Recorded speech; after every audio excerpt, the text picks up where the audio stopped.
Memo wakwaba deba GCN page so meeting ede adwoa searching. Mesrel subscribe to my channel. Faunsa mi abe one so ubenya notification. Enseme kwaso abi obenye bi etie anase obenye bi ahwe.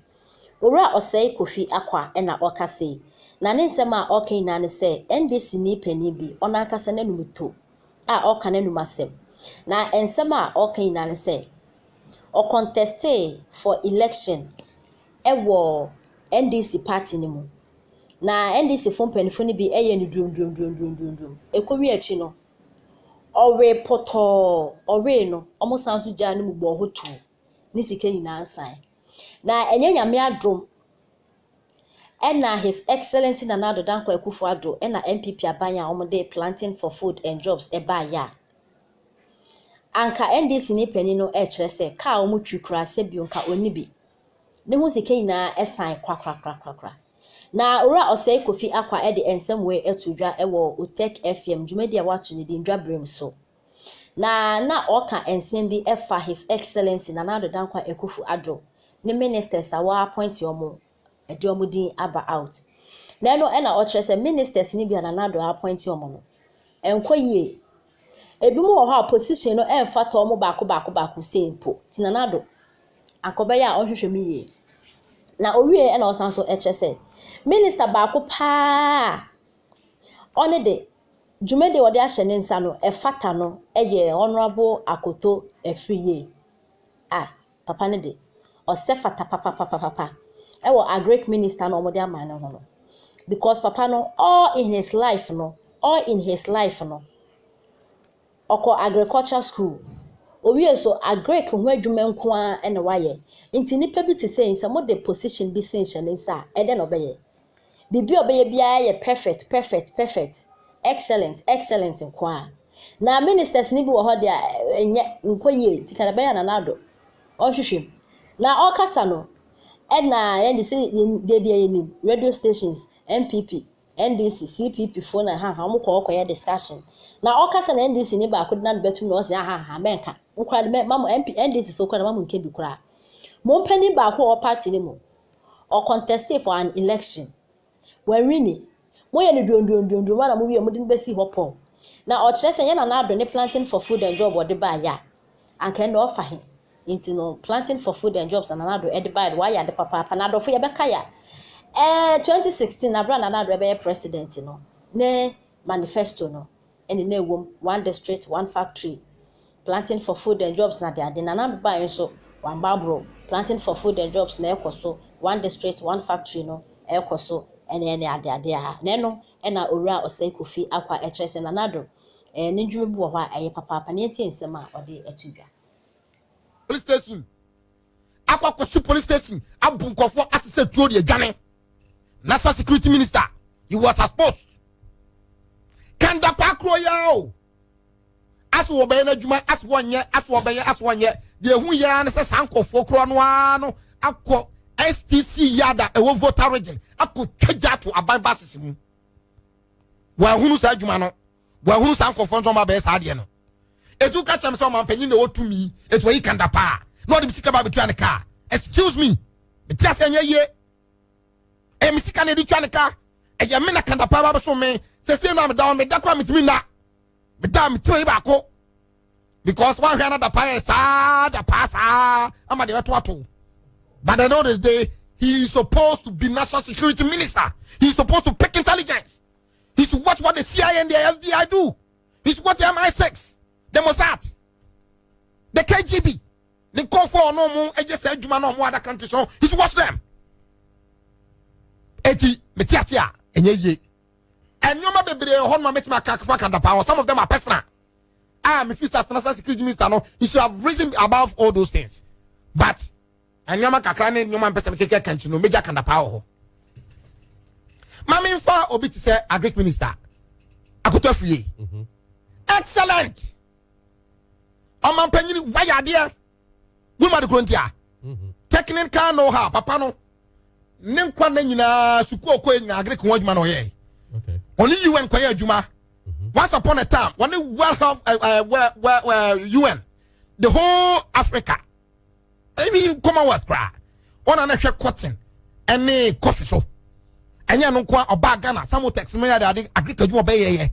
introduction of planting for food and jobs e ma ne ya akono ma afa de mabunu satesom kokuaye to man panyini oh madam masa unua bi tete unua ndc bi ye fa ne palango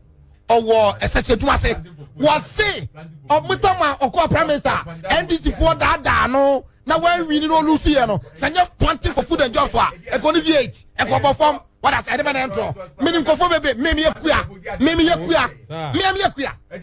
oda say wo watra America what has no aba what America fe no aba ya de try yakua it planting for food and jobs was successful. The man is a great man. The man has the technical know-how, has experience, and have precedent and record. Meaning the problem. But Esla Uzu. Oma Penyare. Oma Penyisa appointment Esla many wenti. Akwaya wenti. Minister of Communication. Ni juma dia odi en say. I was say enkofo a oma ba ha say omo baba be ye communication adwuma. Onhwe no fanto to ne o ma said ye be ya yakoma ebeto yeyem na ye bedi yi we no fi won so a ye wi a na ye de ye sika e de ama no se ensan se jama na adwuma na ye pese adwuma no ekoyiye enti onyi sika we mfa mo adwuma no obaye no ho bra enti se o man panyini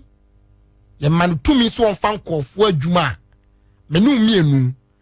enkofo a o man panyifo ma adwuma na o so hia ye e wo se ye nya emu kasa because e sika ana odi tua sankofo no nyina aka sankofo no eye yen no mo be ye adwuma dia som yen even though o man panyin ya fa na so fa sankofo no adwuma woto sisi ye so pass o ko fa carpenter ni so me adwuma e bia ne o ma menu na abehwe one the nipa ni so adwuma send panel di wa bin price papa we die o ye carpenter chepa to na check cash adwuma nti ene e den cash ene o so no so adwuma de o be ya de ene e baako ana se uko ade bia na efe pa na se carpenter ni no your friend Dr. Cash ene nti uko a wo gidie se o be fa no a o be ni ye ene sa the technical know-how, experience, and perhaps some precedents sanu mani na obetima hwehwe sanu ma no e de apa adwuma eno nti ana o man panyi appointment da wa yi meka bi na mamen council se mani nyam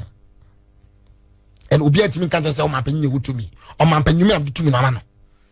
e yim sika no de betua sankofo ne ka etimi wo kwan se me tse de mani je ho ene de mani nyam appointment in bebre no ano the fun say o man panyi ye ne se akoye wanti teni o o man panyi anyi nkofo because they are competent enye o mu nyina bi mu won ma me ti ase ba bebre no ano o man panyi anyi o mu because o mu nim adwuma anaso ma ben na mo o man panyi si se de me ne wutie anti akoye wanti baji kodidi number 1 kandapa kodapa me nima di konti am man panyi na na do danko akofo do ejim sika ba betu invest kandapa ka for the next 4 years adai yama na adwuma se o man watchman awo Ghana hanom na me no mienu ye da ye na ya sumdue genya na ye wonto ye eti ama na national security minister da patra honom emma enkofo bi estative voter region so person to mu free Ghana ho na ye da pa adwuma na adwuma na wade na na adwuma no kese pa se bibi be koso a ohwehwia na osia no ase beba ase mba afi ewu ya sankofo no akopeja board abegu ka kwan mu over 6 hours don't win sia na nkofo no ebi nko bi ma o ma anya na kura bi aso quantum pa eya between Accra and Volta region as ade we call so assessing the economy kanda party mi ehunu as national security minister enya no nko ya bepene yampene na sankofo ya kandapa ya dapa sa mankofo abawra ya hwesa de Supreme Court case iko ya otumi se niema dane kwan so fasie niema dane kwan so na wo hwe yem papa asiedu nkatia ene wo cheche ni nsemu no keka kane nsemu na politics no politics nye kasatentin o yemfa sebe agudie nko politics ho waase yemfa agudie enko politics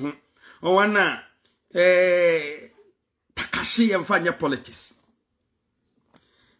kasa obekasa no right after election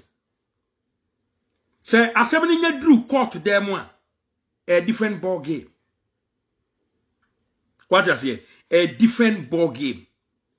And I will check in your man already we are ya to abawi ye. Niena NDC tita foni bi ye. Sanka ye nyambo treka kra ewo Ghana. Ghana go kwa se bia Sierra Leone ana e bia Liberia ana any other war countries ibi ana ye to aba opposition no lose ye no na onye ntumu ana oye de ne nkofo oye de sei kentokwasi ye fa bibia to nchen se bia wodopa chi bi too much fa to nchen Ghana for ye tie ho ase se anibia ba ama Ghana chese when case where ya santini when case where ya igbeni when case where ya chimini when case where ya notna ye nyina ya tie ho ase ya wareware ye ho intermarital exercise no aboa ama Ghana democracy no a develop yi ankanye ko 2020 general election e course no say ye kan okre pa na ye de nyema etofo mu a sankanyankopon amoa kantokwa betimasi Ghana senyame amoa because say no samega mi say NDC awini ase edunkati ase NDC awini je emnankasa mu so say wawini na nyade a obepene ama obi ade adane number na wo share supporters ni bi so eye campaign na bi ye dede ni to so bi a che say omo supporters na je atumi so mawini mi amenyonko brebo a wono so ye NDC ni no wono to say o say e aman we de no nti sa Alhaji Babs o say no aman ya wini se ekokoye o man foforo bi so a anka ne Ghana anka ye tonum foforo enso esan botre so nkwan ye wo na ewie abaye se enko court aye ko gina Supreme Court no mi gini ye se 2024 se o kwa koto aba ana se 2024 se ye to aba wi a 2024 se ye to aba wi a na so be de bia you think twice. Sa Ghana kokoye Liberia ana Sierra Leone anka bra ye to abani wiye dede course won kan tokwasi Ghana nti eba sere se ye mpanifo no men kabaya anka JM madwen kirewo me hunu se ase ne nkwada na di na chi na chidifo no leaders ni bi no oma disappoint no yes oma disappoint no to the extent say papa yi nanum nyam sonko a wo our political arena na yama papa yi atima begina bonten say we win election ya chairman so wonka no begina bonten say we win election na sam kokodu court ni general secretary was yebusa ne say yebusa onaba say dun katia say ono an calculation obetimi aka percentage ko a eye ne party ni nyan was there be ontimenka tie the key point na udi politics ya chia wanfo wafu ani akire wanfo wakoma ankwanko di politics ya chi yusu wagene we yerkwa ne ya ka kirewo